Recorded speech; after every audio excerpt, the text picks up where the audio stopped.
لا قوة إلا بالله العلي العظيم. أعوذ بالله من الشيطان الرجيم. بسم الله الرحمن الرحيم. الحمد لله رب العالمين، والصلاة والسلام على سيد الأنبياء والمرسلين وخاتم النبيين وشفيع المذنبين ورحمة للعالمين أبي القاسم محمد. اللهم صل على محمد وآل محمد وآله الطيبين الطاهرين المعصومين المظلومين، واللعنة الله على أعدائهم أجمعين. أما بعد، فقد قال حديث القدسي: لولاك لما خلقت الأفلاك. صلوات محمد.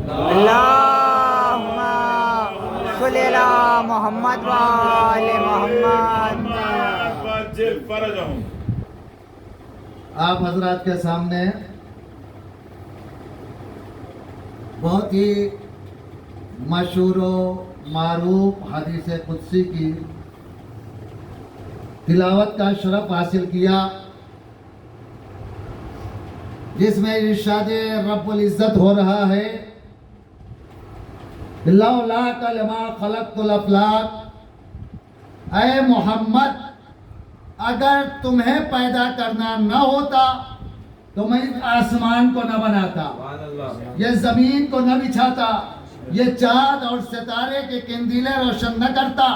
محمد، ہم نے زمین بنائی تو تیری محبت میں، آسمان کے شامیانے لٹکائے تو تیری محبت میں. تجھے پیدا کرنا نہ ہوتا تو کچھ نہ بناتا.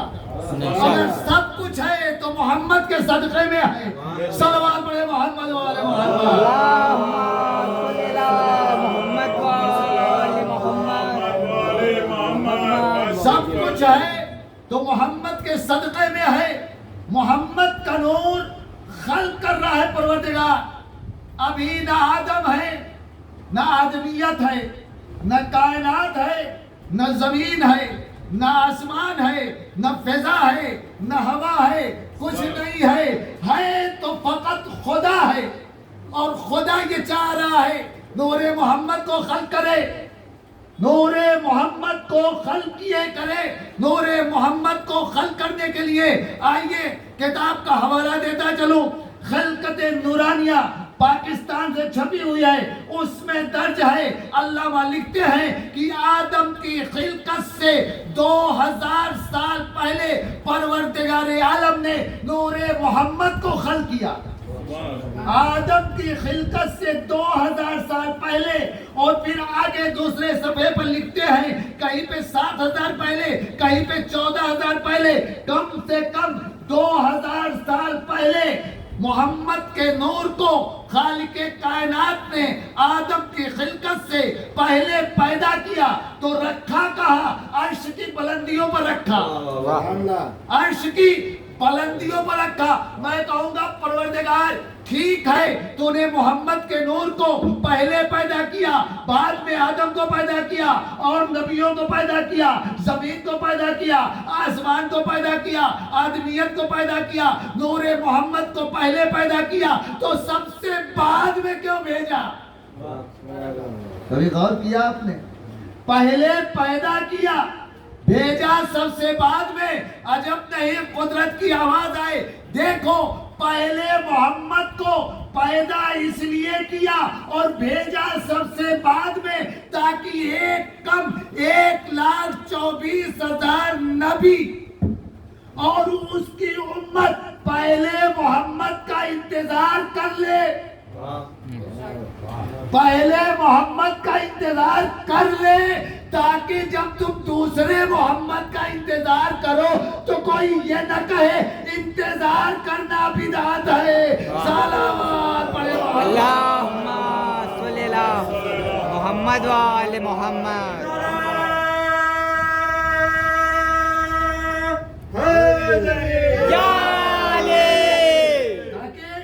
کوئی یہ نہ کہے